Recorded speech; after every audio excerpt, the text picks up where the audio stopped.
weight.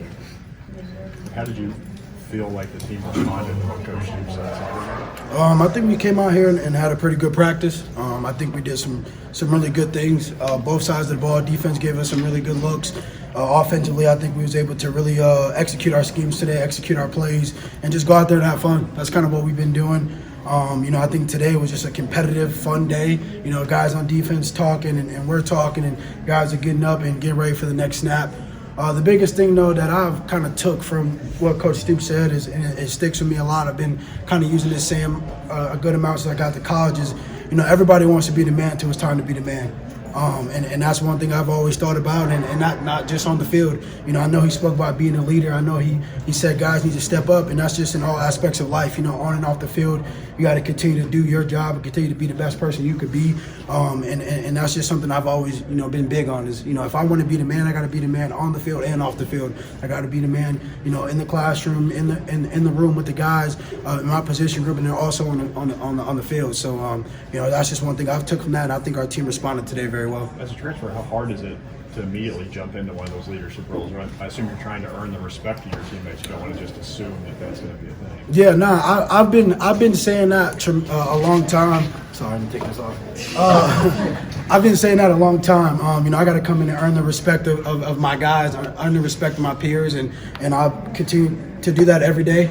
And that's going to show throughout the time that I'm here. And I think that's going to show to Coach Stoop and my brothers here. So, I'm just trying to attack it every day and just earn the respect of my peers. What's the kind of learning process like when you're running outside zone stuff behind your offensive line? Is it kind of like a quarterback having to know where his receivers are going to be, sort of thing? Running the ball wise, you just gotta kind of know where the receivers are blocking and how they're blocking. Again, you gotta know safety rotation, how they're fitting certain holes. They're going to fit it outside, they're going to fit it inside, and then just knowing again, like if you're going to be one-on-one with that corner, going to be one-on-one with the safety, depending on if he's pressed or he's not pressed. If the receiver's going to go MDM, which is be the safety, so I know I got the corner one-on-one. I might have to make my move a lot sooner rather than a safety. Again, he has to make that transition and fit it.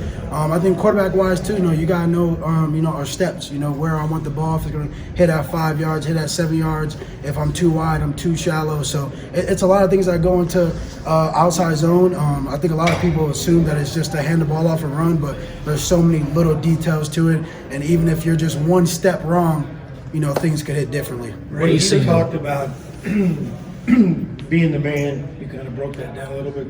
Why is that so challenging? Seems like it'd be a lot of fun, but is that where the line gets drawn? Yeah, again, there's times to have fun. There's times to be serious. And I think in this situation, where our team is, we're a young team, but we're developing, and that's when you step between those lines. Like you need to be serious. You need to be on. You need to be on your A game. You need to show and be a role model to the younger guys who are looking up to you. And obviously, when you're in that locker room, that's where you kind of relax and have fun and just enjoy the moment with the guys. So it definitely is. It's a fine line, but you just gotta know when to turn it on and when to turn it off.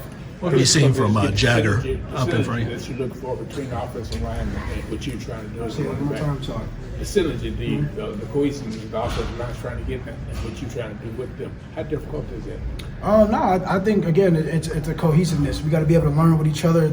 It's a new group. You got Marcus at the left tackle. You got Horsey. You got Eli. You got Jag, and then you got Flack. So these are guys who've been with each other for many years, but these are guys who I've never been with for as much as 3 weeks. So it's just learning their tendencies, learning how they like stuff, learning what their strengths are, what their weaknesses are, then how I can come in and be the best version of myself and help them. I'm not who I am unless those guys do their job, and they're very important. They're very valuable, and that's just something I got to learn to really nail in with.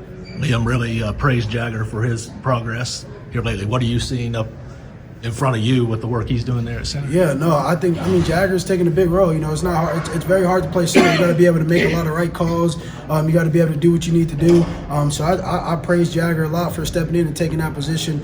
From what I think he played left guard last year. So again, coming in and playing center is a huge deal. It's like playing quarterback. You got to know what everybody's doing. You got to know defensively the structures, the front, and I respect him a lot. Again, I don't think I could play that position, but you know, I got a lot of respect for him, and he hasn't complained one bit. You know, he's accepted the challenge, and that's a guy I definitely would respect, and that's a guy I would want to go to war with every day. Zeke could play that position now. Yeah.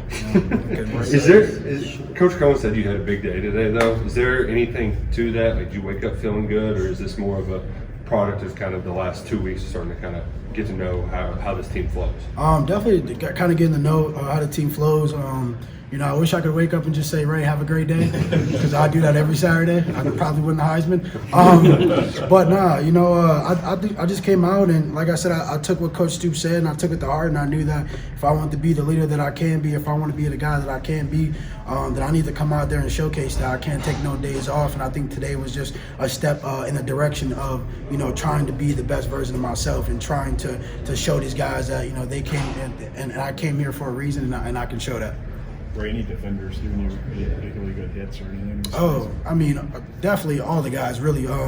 But, you know, I had to shout some guys out. Zion, man, you know, Zion Tudas has been balling his butt off. He's always in back there in the secondary every time we get up there.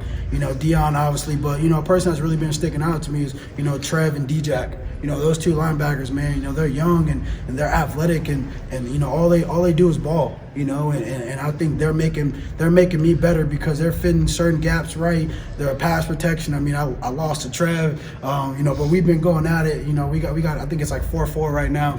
But those guys are getting me better, man, and without them, man, I really don't think that I'd be the running back I continue to be every day without them coming at me every day. Ray, what's it like for a guy like you who's played a lot of ball at a high level, but you barely know your new teammates, and yet you want to try to be a leader? What's that challenge? Man, it's different. You know, again, I've been on 3 different teams. I've had 3 different OCs. I've had 3 different offensive lines. So, you know, it's just about adjusting it and really getting familiar with these guys, you know.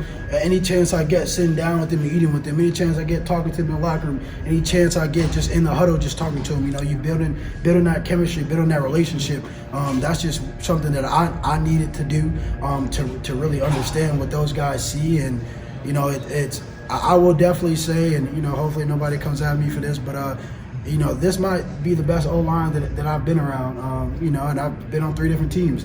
So this is just a very talented, athletic O-line who continues to get better. Eli IQ is just tremendous. You know, Horace, he's been here for years, man. So it's a lot of veteranness on this O-line, and I think these guys have got a lot of ball games under their belt to where I'm proud to say I'm happy to be, you know, behind those guys. I'm happy for those guys to be up front and creating the holes we need to get to win. Perfect. Thank you so much. Thank you.